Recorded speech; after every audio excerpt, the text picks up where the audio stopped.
नमस्कार, स्वागत है आप सभी का हमारे डेली क्विज कार्यक्रम में। कैसे हैं आप सभी को नमस्कार, जय हिंद, सुप्रभात। गर्मी का सीजन है और आप पढ़ाई कर रहे हैं, बहुत अच्छी बात है। और आप सभी लोगों का एक बार फिर से स्वागत है और शुरू करते हैं आज की क्लास। और आज की क्लास है आप सभी के लिए बेहद खास और इम्पॉर्टेंट भी। तो बिना किसी देरी और विलंब के प्रारंभ करते हैं आज के क्विज का और आज की क्लास का पहला क्वेश्चन। और पहला क्वेश्चन है कि निम्नलिखित में कौन सी भारत के पूर्वी तट पर स्थित खारे पानी की सबसे बड़ी लैगून झील है। और ऑप्शन है आपके सामने लोनार ग्रेटर झील, कोल्लेरू झील, चिल्का झील या फिर पंचभद्रा साल्ट लेक यानी पंचभद्रा साल्ट झील। निम्न में से कौन सी ऐसी झील है भारत के पूर्वी तट पर जो खारे पानी की सबसे बड़ी लैगून झील कहलाती है। और प्यारे अभ्यर्थियों, आपका सही उत्तर है चिल्का झील। कौन सी? चिल्का झील, यानी सी ऑप्शन आपका बिल्कुल सही है। बात करें चिल्का झील की तो चिल्का झील भारत के पूर्वी तट पर स्थित सबसे बड़ी लैगून झील है और खारे पानी की सबसे बड़ी झील है जो कि दया नदी के मुहाने पर स्थित है। साथ ही साथ ये बंगाल की खाड़ी में जाकर के बहती है। क्लियर हुआ? आर्थिक और समृद्ध जैविक विविधता के कारण आपके इस चिल्का झील को 1981 में रामसर कन्वेंशन यानी रामसर साइट्स में नॉमिनेट किया गया था। 1981 में रामसर साइट्स यानी रामसर कन्वेंशन। क्लियर हुआ? अगले क्वेश्चन की तरफ चलें। अगला क्वेश्चन कह रहा है कि भारतीय संविधान के अनुसार अनुच्छेद 14 से 18 किस अधिकारों से संबंधित है। ये प्रश्न पूछा गया है आपसे कि भारतीय संविधान के अनुसार अनुच्छेद 14 से 18 किस अधिकारों से संबंधित है। एक बार ऑप्शन पर नजर डालेंगे। संवैधानिक उपचारों का अधिकार, या फिर समता का अधिकार, या फिर शोषण के विरुद्ध अधिकार, या फिर धार्मिक स्वतंत्रता का अधिकार। निम्न में से कौन सा ऑप्शन आपका सही है? और सही है जो अनुच्छेद 14 से 18 के बीच में जो हमें अधिकार मिले हैं वो अधिकार कहलाते हैं आपके समता का अधिकार, यानी कि आपका सही माना जाएगा बी ऑप्शन आपका बिल्कुल सही है। समता का अधिकार अनुच्छेद 14 से 18 के बीच में वर्णित हैं। बात करें इन 14 से 18 सभी अधिकारों की तो जो आपका अनुच्छेद 14 है, ये अनुच्छेद 14 कहता है आपसे कानून के समक्ष समता, यानी कानून के दायरे में सभी बराबर हैं। अनुच्छेद 15 कहता है कि धर्म, जाति, लिंग या जन्म स्थान के आधार पर किसी भी व्यक्ति से कोई भी भेदभाव नहीं किया जाएगा।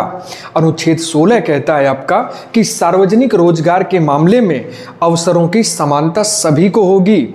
वहीं अनुच्छेद 17 कहता है कि अस्पृश्यता का उन्मूलन, यानी कि छुआछूत निषेध है, अस्पृश्यता नहीं की जाएगी। वहीं अनुच्छेद 18 कहता है आपका उपाधियों का उन्मूलन, अर्थात उपाधियों का अंत। कोई भी व्यक्ति विदेशी उपाधि धारण नहीं कर सकता। यहां तक क्लियर हुआ आपको? अगले प्रश्न की ओर चलें। अगला प्रश्न कहता है कि ग्रेट बैरियर रीफ निम्न में से किस देश के तट पर स्थित है। ऑप्शन देखिएगा, ऑस्ट्रेलिया, दूसरा ऑप्शन कहता है आपसे दक्षिण अफ्रीका या फिर फिलीपींस, डी ऑप्शन है आपका इंडोनेशिया। निम्न में से कौन सा है? ग्रेट बैरियर रीफ किस देश के तट पर स्थित है? और सही उत्तर होगा आपका A option Australia. A option A Australia. Clear है? ऑस्ट्रेलिया, यानी कि बात करें ग्रेट बैरियर रीफ की तो ग्रेट बैरियर रीफ ऑस्ट्रेलिया के उत्तर पूर्वी तट के समानांतर स्थित है, जिसकी लंबाई 1900 किलोमीटर से भी जाकर कहीं अधिक है। क्लियर है? यह विश्व की सबसे बड़ी प्रवाल भित्ति भी कहलाती है।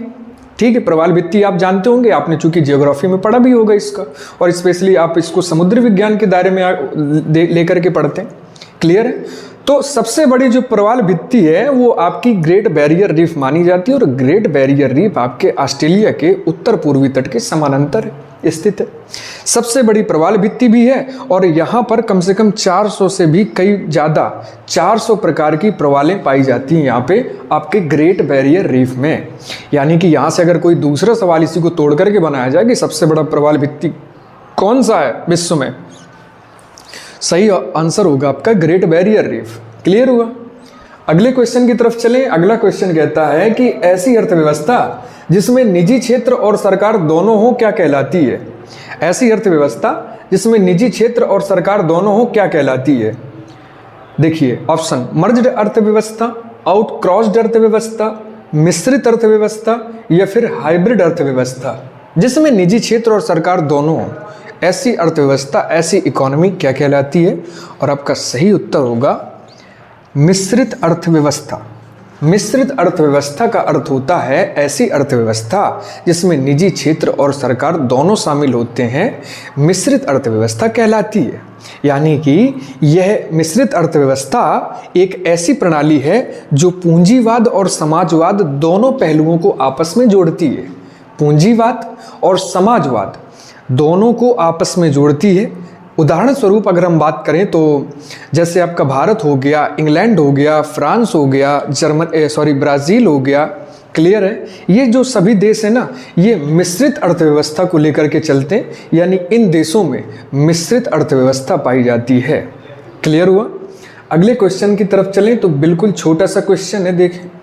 प्रथम जैन संगीति का आयोजन कहाँ किया गया था? पाटलिपुत्र, वैशाली, राजगृह, वल्लभी। प्राचीन इतिहास और स्पेशली जैन धर्म में आपने पढ़ा होगा कि प्रथम जैन संगीति का आयोजन कहाँ किया गया था? पाटलिपुत्र में किया गया था। ए ऑप्शन आपका बिल्कुल सही होगा, पाटलिपुत्र। और कब किया गया अगर पूछा जाए तो आप कहेंगे 300 ईसा पूर्व में सर। 300 ईसा पूर्व में सर इसका आयोजन किया गया। और कहाँ किया गया? पाटलिपुत्र में किया गया। पाटलिपुत्र ही बाद में जाकर के आपका बिहार क्षेत्र का पटना कहलाया, और पटना आपके बिहार की राजधानी है। क्लियर हुआ? बात करें जब ये पाटलिपुत्र में यानी कि 300 ईसा पूर्व में इस प्रथम जैन संगीति का आयोजन किया जा रहा था, तो उस समय शासक थे आपके चंद्रगुप्त मौर्य, और जिसकी अध्यक्षता में यह किया गया, प्रथम जैन संगीति आयोजित हुई, तो इस प्रथम जैन संगीति की अध्यक्षता की थी आपके स्थूलभद्र ने। क्लियर हुआ? स्थूलभद्र आपके कौन थे? प्रथम जैन संगीति के अध्यक्ष थे। क्लियर है? और बात करें अगर और इसमें अंदर तो देखिए, इसमें एक महत्वपूर्ण कार्य ये हुआ था प्रथम जैन संगीति में कि यहाँ पर जैन जो धर्म है ना, ये जैन धर्म 2 भागों में बढ़ गया था। जैन धर्म 2 भागों में विभाजित हो गया। कौन कौन से भागों में विभाजित हो गया एक बार कमेंट करके बताइएगा जरा मुझे, मैं आपके कमेंट देख रहा हूँ। जैन धर्म 2 भागों में आपस में डिवाइड हो गया। कौन से 2 भागों में डिवाइड हुआ था? एक बार मुझे कमेंट करिएगा मुझे एक बार। क्लियर है? आप लोग कमेंट करें और तब तक मैं चलता हूं अगले क्वेश्चन की तरफ। अगला क्वेश्चन है कि निम्न में से किसे सामान्यतः ब्लड थिनर के नाम से जाना जाता है? निम्न में से किसे सामान्यतः ब्लड थिनर के नाम से जाना जाता है? स्कंदन रोधी, प्रतिजैविक, पिंडन निरोधक कारक या फिर रोग प्रतिकारक। इन चारों में से कौन सा है जिसे सामान्यतः ब्लड थिनर के नाम से जाना जाता है? और सही ऑप्शन होगा आपका स्कंदन रोधी। स्कंदन रोधी यानी ए ऑप्शन आपका बिल्कुल सही है।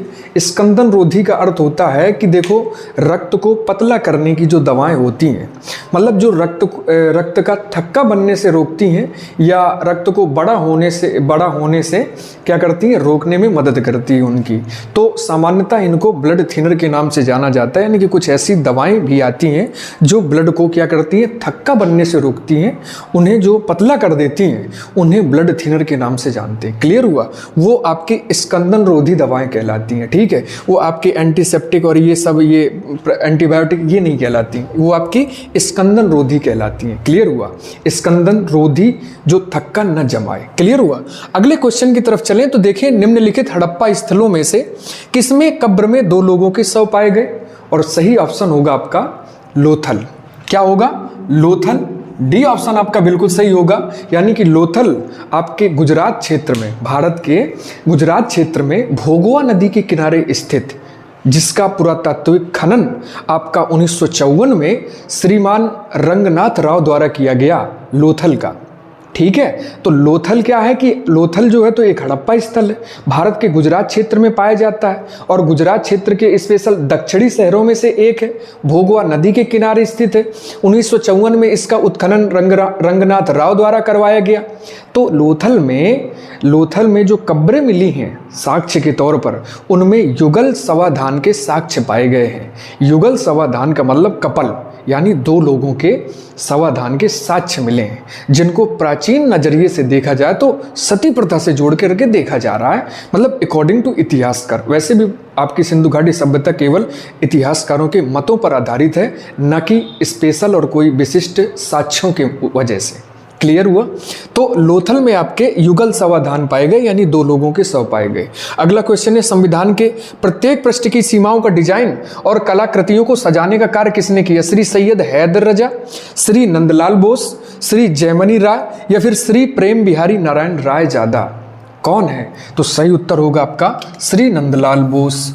श्री नंदलाल बोस जी हैं जिन्होंने भारतीय शैली स्पेशल चित्रकारी के लिए, मतलब स्पष्टता चित्रकारी के लिए जाने जाते हैं। श्री नंदलाल बोस जी ने आपके संविधान के प्रत्येक पृष्ठ की सीमाओं का डिजाइन किया और उनकी कलाकृतियों को सजाने का कार्य किया श्रीमान नंदलाल बोस जी ने। हमेशा याद रखिएगा इसको। और जो आपके श्री नंदलाल बोस जी थे, ये आपके 1922 में कला भवन, यानी कि कला भवन जो है आपका, ये शांति निकेतन के अंतर्गत आता है। तो शांति निकेतन रविन्द्रनाथ टैगोर द्वारा संचालित किया गया था, ठीक है, ये उनका स्कूल था, ठीक है। तो यहाँ के प्रिंसिपल थे 1922 में आपके श्री नंदलाल बोस जी यहाँ के प्रिंसिपल थे शांति निकेतन के। अगले सवाल की तरफ चलें तो देखिए, हाल ही में किसी राष्ट्रीय जांच एजेंसी NIA का प्रमुख नियुक्त किया गया? राजीव शर्मा, सदानंद वसंत दाते, अजय आनंद या फिर अभिनव शर्मा? इन चारों में से कौन सा सही है? तो सही उत्तर होगा आपका सदानंद वसंत दाते। सदानंद वसंत दाते को, प्यारे अभ्यर्थियों, करंट अफेयर का क्वेश्चन है, अभी हाल ही में राष्ट्रीय जांच एजेंसी यानी कि नेशनल इन्वेस्टिगेशन एजेंसी का प्रमुख नियुक्त किया गया। ये सदानंद वसंत दाते आपके महाराष्ट्र कैडर के एक IAS ऑफिसर हैं, ठीक है, जिनको राष्ट्रीय जांच एजेंसी का प्रमुख हाल ही में नियुक्त किया गया है। क्लियर हुआ? अगले करंट अफेयर के क्वेश्चन की तरफ चलें तो हम देखते हैं कि 15वें CIDC विश्वकर्मा पुरस्कार 2024 से किसे सम्मानित किया गया? ऑप्शन है आपका Reliance industry, Adani green, SJVN limited या फिर टाटा टेलीकॉम। इन चारों में से कौन सा सही है आपका? ठीक है, तो सही आंसर होगा आपका SJVN लिमिटेड, जिसे 15वें CIDC विश्वकर्मा पुरस्कार 2024 से मतलब किया पुरस्कृत किया गया। ये पुरस्कार SJVN लिमिटेड को सामाजिक विकास के साथ साथ प्रभाव पैदा करने हेतु दिया गया था अभी हाल ही में। और जो SJVN लिमिटेड को जो ये CIDC विश्वकर्मा पुरस्कार 2024 मिला, ये 15वें श्रृंखला के तहत मिला। प्यारे अभ्यर्थियों, एक बार इसका स्क्रीनशॉट ले सकते हैं आप लोग, और स्क्रीनशॉट लेने के साथ साथ आप लोग इसे नोट भी कर सकते हो। क्लियर हुआ? प्यारे अभ्यर्थियों, मिलते हैं आपसे कल बिल्कुल इसी समय में। तब तक के लिए सुरक्षित रहिए, अपना ख्याल रखिएगा। नमस्कार, जय हिंद।